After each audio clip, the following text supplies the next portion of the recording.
Assalamualaikum warahmatullahi wabarakatuh. Halo sobat, pitching in the ruminant zone. Salam jumpa lagi di zona ruminansia. Oke, di hari Sabtu, walaupun cuaca lagi tidak mengasik atau lagi tidak cerah, tapi tenang aja, kita tetap harus semangat untuk menjalankan aktivitas yang perlu kita lakukan untuk hari ini. Oke, buat sobat-sobatku yang lagi ada di rumah maupun di jalan maupun di mana saja berada, tetap kondisi kesehatan kalian dan patuhi protokol kesehatan ya, karena kita masih ada di lingkungan yang ber-COVID-19, jadi kita tetap harus hati-hati. Oke, sebelum kita lanjut ke materi, buat sobat-sobatku, aku ingatkan sekali lagi untuk jangan lupa selalu subscribe, comment, and like sebanyak-banyaknya, dan nyalakan tombol loncengnya untuk lihat notif dari video-video kami. Oke, next. Materi hari ini aku akan kasih materi kalian mengenai bahan pakan ternak ruminansia. Oke, untuk materi awal selesai pada hari ini. Jadi hari Selasa depan akan membahas mengenai jenis-jenis ternak sapinya. Oke, jenis-jenis ternak ruminansianya. Oke, di video kali ini kita akan membahas mengenai bahan pakan ternak ruminansia. Oke, akan menjelaskan yang pertama itu bahan pakan ternak ruminansia yang pertama adalah pakan kasar. Nah, pakan kasar itu ya gimana sih? Pakan kasar adalah pakan yang bervolume besar tetapi berat dari setiap unit volumenya rendah. Makanan yang termasuk pakan kasar dapat berasal dari hijauan. Di serumput unggulan untuk pakan ternak hijauan di antara lainnya ada apa aja sih? Nah, pertama rumput gajah, 2 rumput benggala, yang 3 rumput raja, 4 rumput Meksiko, dan 5 rumput setaria. Nih, buat sobat-sobatku, pasti kalian nggak bisa bedain kan, mana yang rumput gajah, mana rumput benggala, mana rumput raja, dan rumput Meksiko.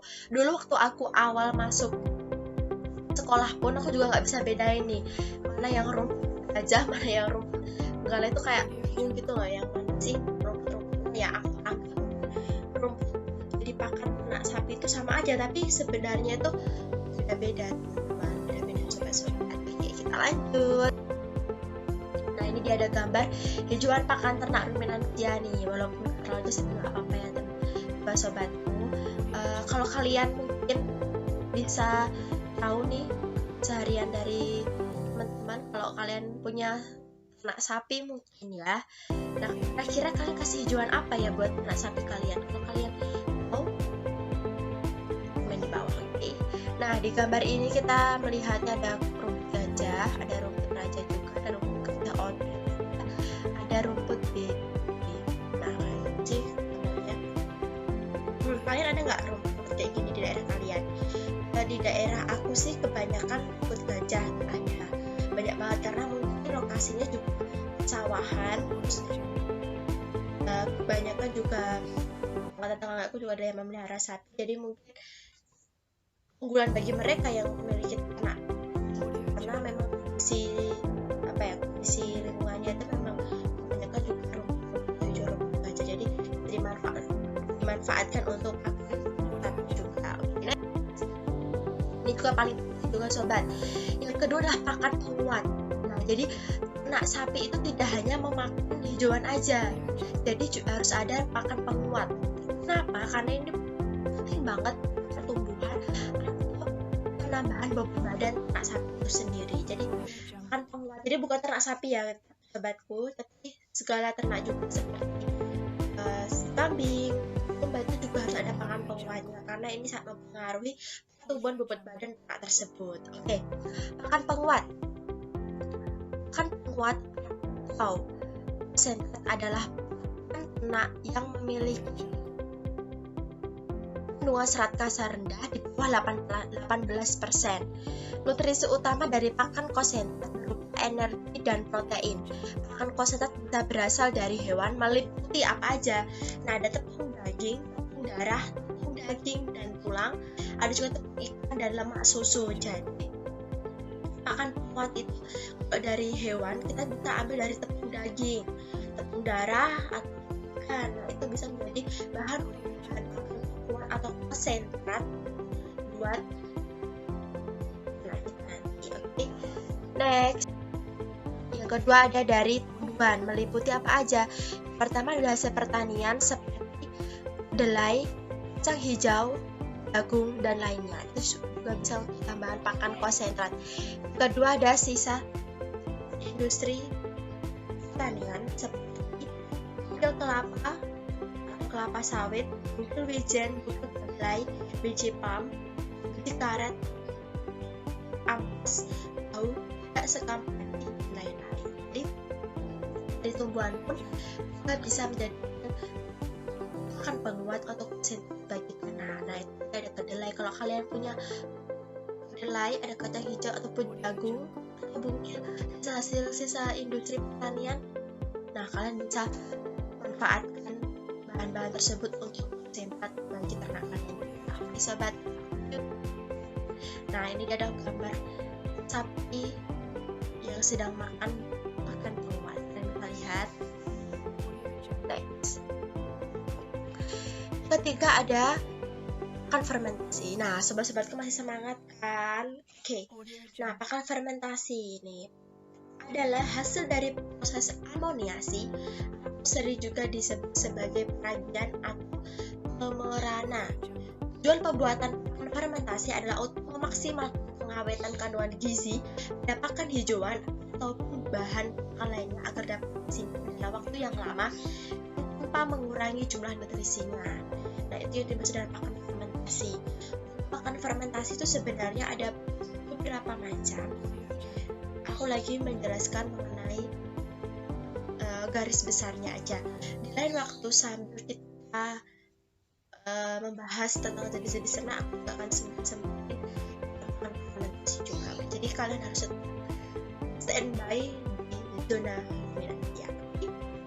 Nah, ciri-ciri pakan fermentasi itu apa aja sih? Kan kalian kan pasti bertanya-tanya kan, ciri-ciri pakan fermentasi itu apa aja? Yang pertama yaitu ada peningkatan suhu. Ada perubahan suhu yang ketika menjadi lebih lapang atau empuk. Biasanya tuh rasanya kayak apa ya? Empuk banget. Yang enggak, tapi wangi gitu. Aku pernah bikin proses amoniasi juga waktu aku lagi di sekolah maupun lagi kerja. Jadi dulu tuh aku juga sempat bikin proses amoniasi juga di lingkungan, dan baunya alhamdulillah berhasil. Tapi gitu, ini dia gambar pakan fermentasinya tuh kayak gini. Nah, nanti dimasuk beberapa hari, ditambahkan bahan-bahannya, dan nanti akan jadi pakan fermentasi seperti ini. Yang keempat ada mineral. Nah, mineral atau zat-zat garam sangat dibutuhkan untuk hewan ternak, khususnya ternak merah. Zat anorganik seperti kalium, kalsium, zat besi, fosfat, natrium, magnesium, dan zat lainnya adalah macam-macam yang dibutuhkan oleh tubuh hewan ternak. Jadi ternak itu juga butuh mineral. Ini sangat berpengaruh bagi kesehatan juga ternak merah ya. Yang kelima ada vitamin. Ada dua kelompok vitamin yang dibutuhkan oleh tubuh hewan, nah yaitu vitamin yang larut dalam air, diantaranya vitamin B6, B12, C, biotin, inondol, niacin. Vitamin yang larut dalam lemak seperti vitamin A, D, E, dan K. Jadi nggak hanya kalian aja nih sobat yang butuh vitamin, tapi ternak sapi pun atau ternak kami, ternak domba juga butuh vitamin sebenarnya. Oke. Nah, sekian materi yang ada. Jadi kalian ada pertanyaan atau kritikan, kalian bisa komen di bawah, oke? Kalau tadi penjelasannya cukup cepetan atau terlalu terburu-buru, kalian bisa komen di bawah, ataupun kalian bisa videonya kalian bisa pause agar lebih paham lagi materinya, oke? Next, terakhir ada pakan tambahan. Nah, sapi itu juga butuh tambahan, ternak rumen itu juga butuh. Nah, pakan tambahan itu apa? Yang digunakan hanya sebagai tambahan dan bukanlah untuk konsumsi pokok bagi hewan ternak.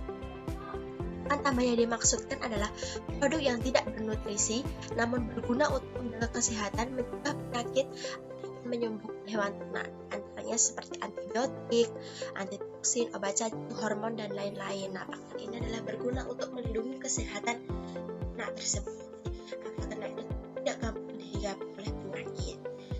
Jadi untuk para pengusaha, para peternak, sobat-sobatku yang ingin memiliki usaha di bidang pernah kan, jadi kalian harus siaga paket tambahan. Karena apa? Karena ini sangat mudah banget buat kelangsungan hidup ternak tersebut, dan juga untuk menjaga kondisi ternak agar tidak mudah dihinggapi oleh penyakit. Gitu. Selesai sobat. Oke, materi hari ini selesai. Di next episode kita akan menampilkan materi mengenai jenis-jenis ternak, dan sudah lebih ke ternaknya lagi. Kita akan membedakan ternaknya juga. Oke, cukup sampai sini materi hari ini, di hari Sabtu yang cuacanya walaupun mendung tapi tidak apa-apa. Semangat sobat-sobatku di hari Sabtu. Kalau di kota kalian cerah, komen di bawah juga ya.